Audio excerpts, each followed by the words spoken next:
I'm about to tell you something that might make you uncomfortable. Everything you've been chasing in your career for the past 20 years is probably making you miserable right now. And the worst part? You don't even realize it. Here's what nobody tells you about turning 45. The rules change. The game shifts. What worked in your 30s becomes a prison in your late 40s. But most professionals keep playing by the old rules, wondering why they feel empty despite all their success. Today, I'm going to show you the 3 career obsessions you absolutely must let go of if you want to find real peace in the second half of your life. These aren't just tips. They're hard truths that successful people over 45 wish someone had told them years ago. Let's start with the first obsession that's quietly destroying your peace of mind. The relentless pursuit of the next promotion. You've been climbing the ladder for decades. Each rung promised more satisfaction, more fulfillment, more meaning. But here's the brutal reality. After 45, that next promotion won't give you what you're looking for. Think about it honestly. When was the last promotion that actually made you happier for more than a few weeks? You got the title, the salary bump, maybe the corner office. Then what happened? The excitement faded. The new responsibilities piled up. The stress multiplied. And within months, you were already thinking about the next level up. This is the promotion treadmill, and it never stops unless you step off it. The corporate world is designed to keep you chasing. There's always another level, another title, another achievement dangling just out of reach. But here's what changes after 45. Your body starts sending you signals. The late nights hurt more. The stress takes longer to recover from. The sacrifices feel heavier. Yet many professionals ignore these signals and keep pushing. They tell themselves just one more promotion, just one more achievement, then they'll relax. But that day never comes. Because the game is rigged. The finish line keeps moving. And meanwhile, years slip by. Relationships suffer. Health declines. Life happens while you're busy chasing the next rung on the ladder. What should you do instead? Shift your focus from climbing to contributing. Ask yourself a different question. Not how do I get promoted, but how do I make a meaningful impact right where I am? This isn't about giving up ambition. It's about redirecting it towards something that actually matters. When you stop obsessing over the next promotion, something remarkable happens. You start noticing opportunities you've been blind to. Mentoring younger colleagues.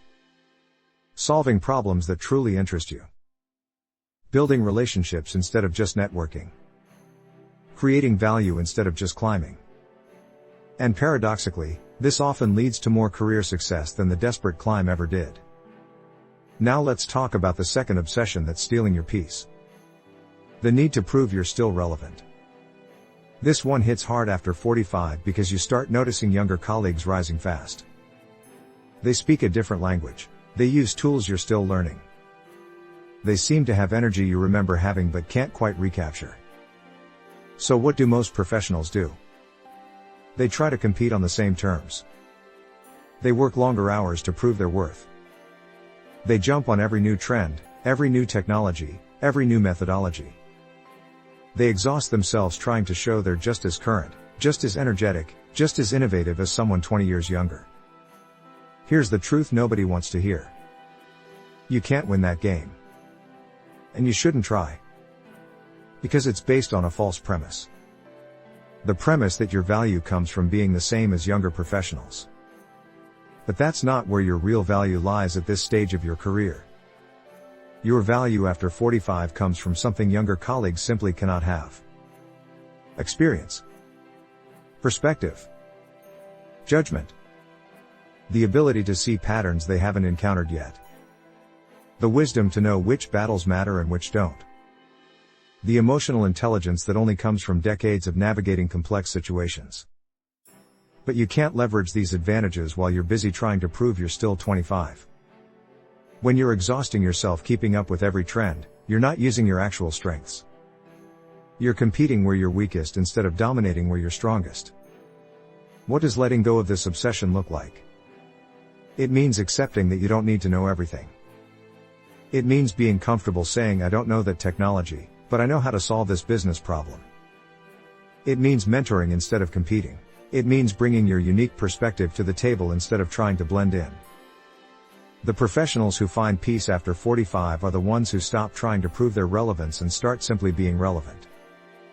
They contribute from their strengths. They collaborate with younger colleagues instead of competing with them. They become the wise advisor, not the desperate competitor. And ironically, this makes them more valuable, not less. Now for the third and perhaps most dangerous obsession. The belief that your identity equals your job title. This one runs deep. You've spent decades building your career. Your title has become part of who you are. When someone asks what you do, you don't hesitate. You're your job. But after 45, this identity fusion becomes a trap. Because jobs change. Companies restructure. Industries evolve. And if your entire sense of self is wrapped up in your current role, any change becomes an existential crisis. A reorganization isn't just a business decision. It's a threat to your identity. A younger boss isn't just a reporting change. It's a challenge to your self-worth. This obsession shows up in subtle ways. You can't stop checking email on vacation because work is who you are. You feel anxious on weekends because you're not producing. You struggle with hobbies because they're not productive. You can't imagine retirement because you don't know who you'd be without your job title. The problem intensifies as you approach 50 and beyond. Because the corporate world starts seeing you differently whether you like it or not. Younger leaders take over. New priorities emerge. And if your identity is completely tied to your role, every change feels like a personal rejection. What's the alternative? Building an identity that's bigger than your job title. This doesn't mean your work isn't important. It means recognizing that you're more than what you do for a living. You are a parent, a partner, a friend, a community member, a person with interests and passions beyond the office. Start investing in these other aspects of your identity now. Not someday when you retire. Now. Develop interests that have nothing to do with work. Build relationships that aren't professional networking. Contribute to causes you care about. Create space in your life for activities that feed your soul, not your resume. When you do this, something powerful happens. Work becomes something you do, not something you are. You can still be excellent at your job. You can still care deeply about your work. But it no longer defines your entire existence. And this shift brings a peace that no promotion, no recognition, no professional achievement ever could. Here's what all three of these obsessions have in common.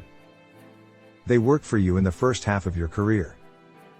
Chasing promotions built your skills and experience. Proving yourself established your reputation. Identifying with your work gave you drive and focus. These weren't wrong strategies. They were appropriate for that stage of life. But life's second half requires different strategies. What got you here won't get you where you need to go next, and where you need to go next isn't up another rung on the ladder. It's deeper into meaning, purpose, and peace. It's toward a life that's rich in relationships, experiences, and contribution, not just achievements and titles. The transition isn't easy. These obsessions are deeply ingrained. They're reinforced by corporate culture, social expectations, and your own habits. Letting them go feels risky. It feels like giving up. But it's not. It's growing up. It's maturing into a different kind of success. So what should you do starting today? First, take an honest inventory. Which of these three obsessions has the strongest grip on you? Are you still chasing the next promotion despite knowing it won't bring lasting satisfaction? Are you exhausting yourself trying to prove you're still relevant instead of leveraging your real strengths? Is your identity so wrapped up in your job title that any change feels threatening? Second, start making small shifts. You don't have to quit your job or make dramatic changes. Start by redirecting your energy. Focus on contribution over climbing. Emphasize your unique strengths over trying to compete on someone else's terms. Invest time in aspects of your life beyond work. Small consistent shifts compound over time. Third, find community with others making this transition. You're not alone in this struggle. Many professionals over 45 are grappling with the same questions, the same obsessions, the same need to find a new path forward. Connect with them. Share experiences. Learn from those who've successfully made the shift. The second half of life can be the best half. But only if you're willing to let go of what no longer serves you. Only if you're brave enough to stop playing by the old rules and write new ones. Only if you choose peace over proving, meaning over climbing, and being over achieving. Your career isn't over at 45. It's just entering a new phase. A phase where success looks different. Where fulfillment comes from different sources. Where peace becomes possible if you're willing to drop the obsessions that worked before but don't work anymore. The choice is yours. Keep chasing what you've always chased and wonder why you're still not satisfied. Or let go, shift focus, and discover what real peace feels like in the second half of your professional life. The latter will always be there. The question is whether you still need to climb it.